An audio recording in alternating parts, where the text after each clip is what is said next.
করেছি নিউ ইয়র্কের গোলামি করবার জন্য নয়।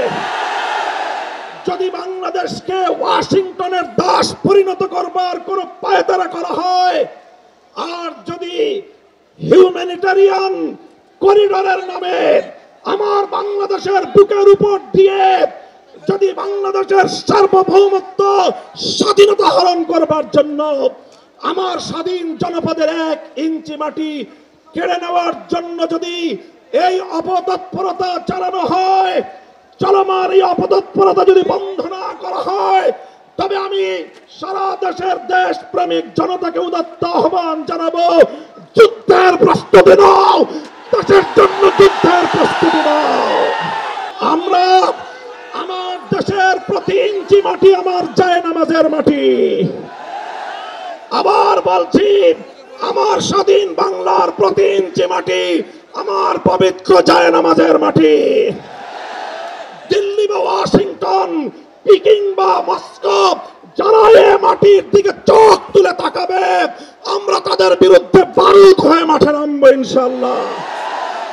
ফ্যাসিবাদী আওয়ামী লীগকে সন্ত্রাসী সংগঠন হিসেবে ঘোষণা করবার যে দাবি জানানো হয়েছে, মনে করবেন না এটা আমাদের দুর্বল কোনো দাবি। আমরা 2013 সালে ফ্যাসিবাদী আওয়ামী লীগের বুলেটের আঘাতে রক্তাক্ত হয়েছি। 2021 সালে আমাদেরকে হত্যা করেছে, বছরের পর বছর বিনা বিচারে আমাদেরকে কারারুদ্ধ করে রেখেছে।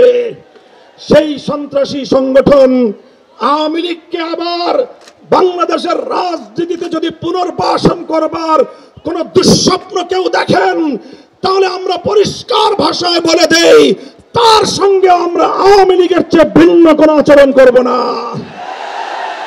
শেখ হাসিনা গিয়েছে যেই পথে, আওয়ামী লীগের দালালরাও যাবে সেই পথে। কোন রাজনৈতিক দল অথবা সরকারের মধ্যে ঘাপটি মেরে বসে থাকা ফ্যাসিবাদের কোন দোসর যদি বাংলার রাজনীতিতে এই ফ্যাসিবাদী শক্তিকে পুনর্বাসিত করবার পায়তারা চালায়, তাদের সঙ্গে আমরা লড়াই করব ইনশাআল্লাহ। শাপলার শহীদ যারা শাহাদাত বরণ করেছেন, ইনশাআল্লাহ হেফাজতে ইসলাম বাংলাদেশ প্রতিটি শহীদ পরিবারের পাশে দাঁড়িয়েছে। শাপলার সকল শহীদদের পরিচয়গুলো যতটুকু সম্ভব ফ্যাসিবাদী আমলে অধিকাংশ বীর শহীদদের লাশ গুম করা হয়েছে, লাওয়ারিস হিসেবে তাদেরকে দাফন করা হয়েছে। সরকারের তৎকালীন গোয়েন্দা সংস্থার কাছে যদি তার কোনো তথ্য থেকে থাকে, আমি বর্তমান সরকারের কাছে দাবি জানাবো, আমার শাপলা চত্বরের বেওয়ারিশ হিসেবে দাফন হওয়া প্রতিটি লাশ, গুম হওয়া প্রতিটি শহীদের তথ্য উদ্ঘাটন করতে হবে, জাতির কাছে প্রকাশ করতে হবে।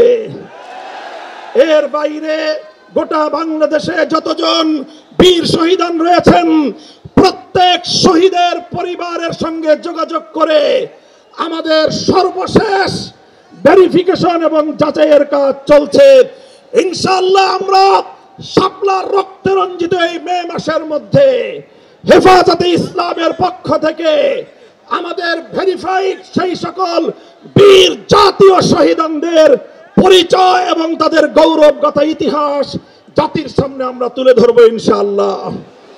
সেই সকল রক্তরাঙা শাপলার বীর শহীদদের স্মৃতি বিজড়িত ইমানের দুর্দমনীয় কাফেলা, শাপলা চত্বরের শহীদি কাফেলা হেফাজতে ইসলাম বাংলাদেশকে আমি আজ বাংলাদেশের স্বাধীনতার অতন্দ্র প্রহরী হিসেবে ঘোষণা করতে চাই।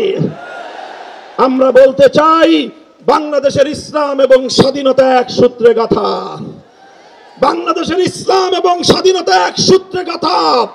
যারা বাংলাদেশে ইসলামের উপর আঘাত করে, তারাই স্বাধীনতার দুশ্মন, তারাই স্বাধীনতার শত্রু।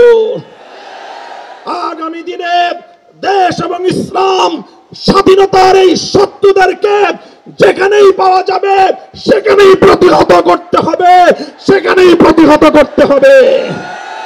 যদি এজন্য আমাদেরকে আরো জীবন দিতে হয়, যদি এজন্য আমাদেরকে আরো রক্ত দিতে হয়, আরো ত্যাগ আর কোরবানি স্বীকার করতে হয়, যদি আরো বড় করে নজরানা পেশ করতে হয়, শাহাদাতের রক্ত দেওয়ার জন্য জীবন বিপন্ন করে দেশ এবং ইসলামকে রক্ষা করার জন্য আল্লামা বাবু নগরীর হাতে শপথ গ্রহণ করতে কারা কারা প্রস্তুত আছো? হাত তুলে শপথ করো। ইনশাআল্লাহ, ইনশাআল্লাহ আমার জায়নামাজের মাটি, বাংলাদেশের প্রতি ইঞ্চি মাটি সংরক্ষিত থাকবে। আমার ভবিষ্যৎ প্রজন্ম এদেশে ঈমান নিয়ে, ইসলাম নিয়ে বাঁচবে ইনশাআল্লাহ।